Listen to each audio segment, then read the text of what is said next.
စရာကောင်းသောနေရာတစ်ခုအကြောင်းကျမတို့မြန်မာနိုင်ငံတွင်စူးစမ်းအံ့ဩဖွယ်ရာကောင်းသောနေရာများစွာရှိပါသည်တချို့နေရာများမှာအလုံးကိုကြောက်မက်ဖွယ်ရာကောင်းပါသည်ကျမတို့ရွာကလေးရဲ့အရှင်းမြောက်ဘက်တွင်ရှိသောစင်တောင်ဟူသည့်နေရာသည်အလုံးကိုမှစိတ်ဝင်စားစရာကောင်းသောနေရာတစ်ခုဖြစ်ပါသည်ထိုတောင်ကြီးသည်တဘာဝအလျောက်စင်ပုံကရံဖြစ်ပေါ်နေပါသည်ထိုစင်ရုပ်ကြီး၏အယောင်မှာအပြူအောင်ဖြစ်ပြီးထိုစင်ရုပ်ကြီး၏နာမောင်းအတွင်းမှအင်းမြကြည်လင်လာသောချိန်တန်းကြီးများမှဘယ်နေရာကလာမှန်းမသိသက်ရှိလို့နေပါတော့သည်ထို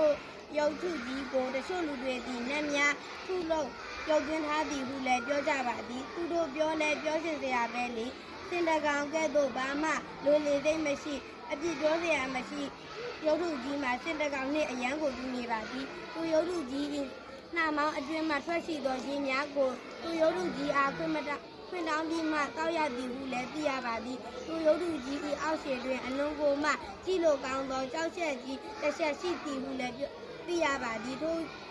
ရုပ်ကြီးနှင့်ကြောက်ချက်ကြီးမှာကျမတို့အရှိရွာသူရွာသားများကိုသာသိခံပြီးအနောက်ရွာသူရွာသားများအားသိမခံပဲထိုရုပ်ထုကြီး၏ဘေးနားမှာအပြောအဆိုအနေအထိုင်အသွားလာကသာမှားလို့မရပါဘူးဒီအချက်များသည်အမှန်တွေသာဖြစ်ပြီးဓာတ်တွေအားလုံးသည်တကယ်ဖြစ်ရမှန်တွေပဲဖြစ်ပါသည်ကျမသည်ထိုရုပ်ထုကြီးနှင့်ကြောက်ချက်တို့ဤသမိုင်းများကိုသိရှိပါသည်ထိုရုပ်ထုကြီးဤအကြောင်းကိုဒီကနေ့ကစပြီးလေ့လာသွားမည်ဟုလည်းကျမတန်လေးတာချလိုက်ရပါသည်ထိုနေရာကိုသွားခွင့်ရှိလို့သွားရမယ်ဆိုရင်ထိုစင်ပြူ